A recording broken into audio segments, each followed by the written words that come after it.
आपकी सफलता का सीधा संबंध आपकी सोच से है। हेलो दोस्तों, स्वागत करती हूँ मेरे इस चैनल पे जिसका नाम है अनटोल्ड स्ट्रगल। मेरा नाम है माला झा पाठक और मैं यहाँ पे इस वीडियो में आपको अपनी स्ट्रेटेजी के साथ आपको गाइड करने की कोशिश करूँगी। मैंने बीपीएससी टीआरई 3 क्वालिफाई किया है और अभी मैं करेंटली वेट कर रही हूँ अपने ज्वाइनिंग की।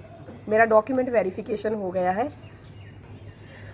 इस वीडियो में मैं अपनी कुछ स्ट्रेटेजी शेयर करूँगी फॉर बीपीएससी टीआरई 4.0 स्टूडेंट्स। और जैसा कि मैंने अपना math and science 6 to 8 math and science paper qualify किया है, तो मैं उसी से रिलेटेड चीज़ें आपको बताने की कोशिश करूँगी।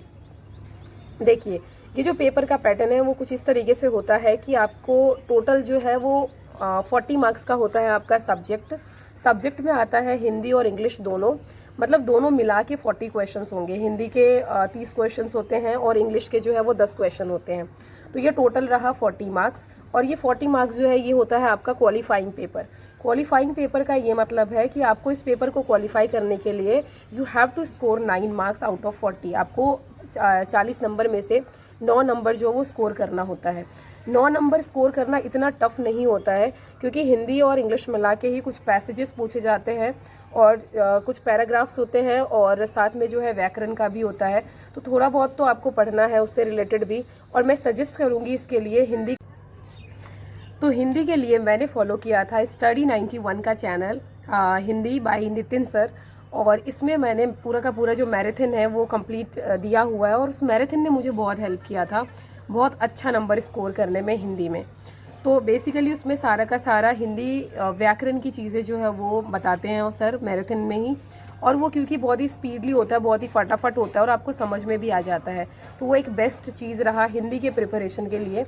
और साथ में इंग्लिश थोड़ा बहुत आपको आता ही है और इतना कुछ उसमें करने की ज़रूरत नहीं है, बिकॉज दोनों के कॉम्बिनेशन से ही आपके 9 नंबर आ जाए तो भी आप क्वालिफाई है। तो अपार्ट फ्रॉम सब्जेक्ट, अगर आप हम बात करें 120 मार्क्स जो कि आपका मेरिट मार्क्स है, तो इसमें आ जाते हैं 3 सेक्शंस। क्योंकि मैंने मैथ और साइंस के लिए ये वीडियो बनाया है, तो मैथ और साइंस के टोटल जो नंबर ऑफ क्वेश्चंस होते हैं वो होते हैं 80। और साथ में जीके और जीएस जो है उसके 40 क्वेश्चंस होते हैं। तो जीके और जीएस की पहले बात करते हैं। और जीके और जीएस के लिए जो है मैंने फॉलो किया था, जीके और जीएस के लिए मैंने फॉलो किया था लूसेंट के साथ। लूसेंट की पूरी बुक मैंने फॉलो करी थी और उसके साथ जो है टीचिंग परीक्षा, और जिसमें दानिश सर की जो क्लासेस हैं वो मैंने ली थी। और इस चीज़ ने भी मुझे बहुत हेल्प करी थी for GK and GS preparation. तो लूसेंट को पढ़ के और इसका जो रिवीजन है, क्योंकि मैं ट्यूशन्स भी देती थी तो वहाँ पे जाके रिवीजन हो जाता था मेरा उन बच्चों के साथ। तो जीके और जीएस के लिए मैंने सिर्फ इतनी सी चीज़ करी थी, इसमें कुछ और एक्स्ट्रा नहीं किया था। बिहार स्पेशल करके एक बुक आती है, वो मैंने टीआरई 1 के दौरान ही पढ़ लिया था उस बुक को मंगवा के। तो उससे भी थोड़ा बहुत नॉलेज जो है बिहार के बारे में मुझे हो गया था। और साथ में जो करंट अफेयर्स हैं वो रिसेंट वाले, उसके लिए मैं जो दानिश सर की क्लास होती थी उसी में मेरा करंट अफेयर भी हो जाता था, कंप्लीट हो जाता था, क्योंकि उस टाइम पे भी वो करंट अफेयर का भी एक अलग सीरीज चलाने लग रहे थे। उसके बाद बात करते हैं मैथ और साइंस की। तो सबसे पहले बात करते हैं साइंस की।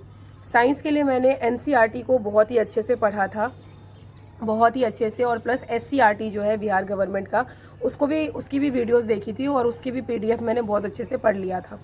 साथ में जितना भी मैं एनसीईआरटी और या फिर एससीईआरटी को मैं पढ़ती थी, उसका एक बुक भी मैंने परचेज़ किया था, NCERT 1 liner by black book.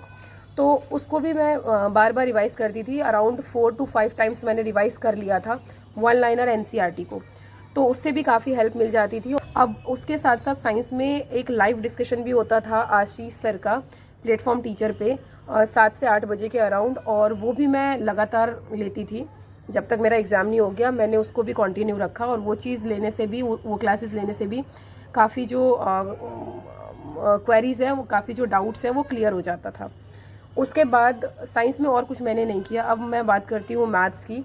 तो मैथ्स के लिए एनसीईआरटी तो मुझे 1 to 12 तो मुझे एनसीईआरटी आता ही था, क्योंकि एनसीईआरटी के मैं ट्यूशन्स भी देती थी बच्चों को, तो काफ़ी हेल्प हुई थी उससे भी, वो मुझे आता था। लेकिन एक कंपटीशन के लिए एक अलग से ही हमें तैयार करनी होती है चीज़ें।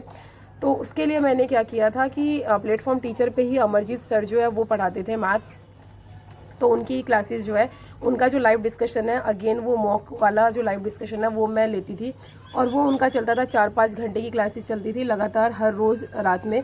तो मैं उसको लेती थी। और साथ में प्लेटफॉर्म टीचर के ही जो कुछ फार्मूला शीट्स हैं वो भी मैंने निकलवा लिए थे प्रिंट, और उससे भी काफ़ी हेल्प मिल जाती थी। जहाँ पे भी कहीं मुझे क्वेरी या डाउट लगता था मैं उसको गो थ्रू हो जाती थी। तो इस तरीके से मैथ्स भी प्रिपेयर हो गया था मेरा। और मैथ्स की प्रिपरेशन में एक और चीज़ मैंने की थी कि 21 मैराथन करके है आदित्य रंजन सर के चैनल पे, तो उन्होंने ही कराया है 21 दिन 21 मैराथन। तो मैंने वो भी फॉलो किया था और उसको भी मैंने बहुत अच्छे से किया था, तो उस चीज़ से भी काफ़ी हेल्प हुई थी। तो ये थी मेरी स्ट्रेटेजी मैथ और साइंस के लिए। और इस तरीके से जो है मेरे मार्क्स जो है वो 85 मार्क्स हैं आउट ऑफ 120, और क्वालिफाइंग वाले में 27 है आउट ऑफ 40। तो मार्क्स भी बहुत अच्छे खासे हैं। और इस तरीके से जो है मेरा मैथ एंड साइंस में सिलेक्शन हो गया फॉर इन बीपीएससी टीआरई 3.0। आशा करती हूँ बीपीएससी टीआरई 4.0 में आप लोग भी सिलेक्टेड होंगे और मेरी इस स्ट्रेटेजी वीडियो से आपको कुछ हेल्प मिलेगी। अगर कोई क्वेरी है या कोई डाउट है तो प्लीज़ कमेंट करें। और stay connected and be positive. Please like, share and subscribe to this channel and stay tuned. Thank you.